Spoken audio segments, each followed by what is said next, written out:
కాలుష్య రహిత గోదావరి పుష్కరాల నిర్వహణకు ప్రభుత్వం కట్టుబడి ఉంది. గోదావరిలో కలిసే కాలుష్య జలాలపై సమగ్ర ఆడిట్ చేపట్టాలి. నిజాయితీగా కాలుష్య నివారణలో పనులు చేద్దాం. సమస్య ఎక్కడుందో తెలుసుకుంటే ఆచరణ సులభమవుతుంది. ఆంధ్ర పేపర్ మిల్స్ వ్యర్థ జలాల నిర్వహణకు వేగంగా ప్రత్యామ్నాయం అవసరం. శాస్త్రీయ పద్ధతిలో వ్యర్థ జలాల నిర్వహణ జరగాలి.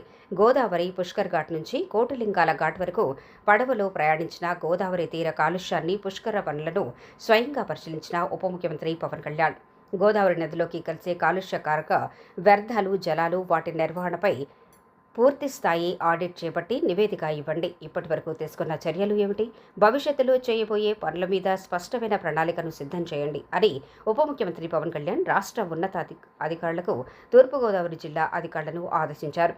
వచ్చే ఏడాది నిర్వహించనున్న గోదావరి పుష్కరాలను కాలుష్యరహిత గోదావరి థీమ్తో సాకారం చేసి నిర్వహించడానికి కూటమి ప్రభుత్వం కృతనిశ్చయంతో ఉందని స్పష్టం చేశారు. రాజమహేంద్రవరం పర్యటనలో భాగంగా సోమవారం ఉదయం 6 గంటలకు పవన్ కళ్యాణ్ రాజమహేంద్రవరం పుష్కర్ ఘాట్ నుంచి కోటిలింగాల ఘాట్ వరకు పడవలో ప్రయాణించి గోదావరి జలాల కాలుష్యకారక ప్రాంతాలన్నీ పరిశీలించారు. పుష్కరాలు చేయాల్సిన పనుల తీరు, త్వరలో చేపట్టబోయే పనుల ప్రణాళికను స్వయంగా పరిశీలించారు.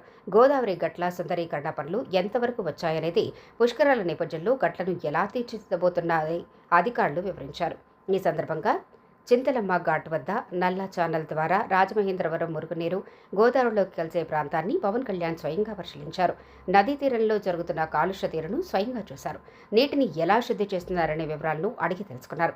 అక్కడే ఉన్న సిబ్బందితో మాట్లాడి వ్యర్థాలను వేరు చేసే విధానాన్ని చూశారు. ఈ సందర్భంగా పవన్ కళ్యాణ్ అధికారులకు ఆదేశాలిస్తూ గోదావరిలోకి రోజువారీ సుమారుగా 55 MLD మురుగునీరు వస్తున్నట్లు లెక్కలు చెబుతున్నాయి.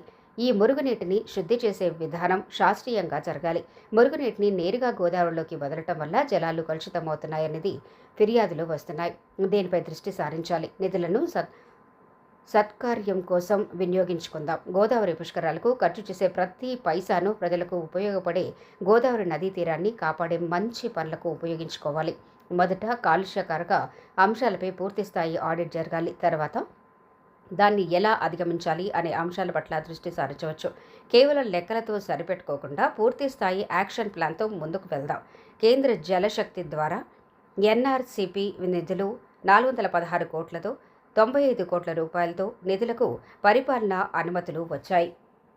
416 కోట్లలో 95 కోట్ల నిధులకు పరిపాలనా అనుమతులు వచ్చాయి. ఈ నిధులతో కొత్త ట్రీట్మెంట్ ప్లాంట్లను ఆధునిక సాంకేతిక పరిజ్ఞానంతో నిర్మించాలి. పూర్తి స్థాయిలో మురుగు లేకుండా జలాలను గోదావరిలోకి విడిచిపెట్టి బాధ్యతను తీసుకోవాలని ఆదేశించారు. పేపర్ మిల్ కాలుష్యంపై ఆరా.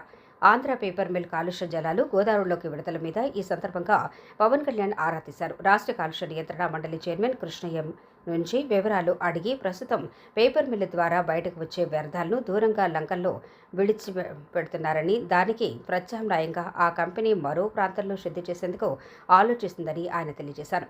ప్రత్యామ్నాయ పనులు వేగంగా జరిగేలా చూడాలని, అప్పటి వరకు మరో శుద్ధి ప్లాంట్ నిర్మించేలా యాజమాన్యానికి ఆదేశాలు ఇవ్వాలని ఉప ముఖ్యమంత్రి దిశానిర్దేశం చేశారు. నూతన విధానాలు వస్తున్నాయని, దానికి అనుగుణంగా ఎప్పటికప్పుడు అప్డేట్ కావాలని అధికారులు సూచించారు. అక్కడి నుంచి నేరుగా పుష్కరాల పనులు సమీక్ష నిమిత్తం రాజమహేంద్రవరం నగరపాలక సంస్థ కార్యాలయానికి పవన్ కళ్యాణ్ చేరుకున్నారు. పవన్ కళ్యాణ్తో పాటు మంత్రులు నాదెళ్ల మనోహర్, కందుల దుర్గేష్, శాసనమండలిలో ప్రభుత్వ విప్ పిడుగు హరిప్రసాద్, ఎమ్మెల్సీ సోము వీర్రాజు, ఎమ్మెల్యేలు ఆదిరెడ్డి వాసు, గోరంట్ల బుచ్చి చౌదరి, బత్తుల బలరామకృష్ణ, నల్లమిల్లి రామకృష్ణారెడ్డి, రాష్ట్ర పోలీసు హౌసింగ్ బోర్డు చైర్మన్ కళ్యాణం శివపు శ్రీనివాస్, అటవీ శాఖ ముఖ్య కార్యదర్శి కాంతిలాల్ దండే, జిల్లా కలెక్టర్ కీర్తి చేకూరి, ఎస్పీ నరసింహకిషోర్, రాజమండ్రి నగరపాలక సంస్థ కమిషనర్ రాహుల్ మీనా తదితరులు ఈ పర్యటనలో పాల్గొన్నారు.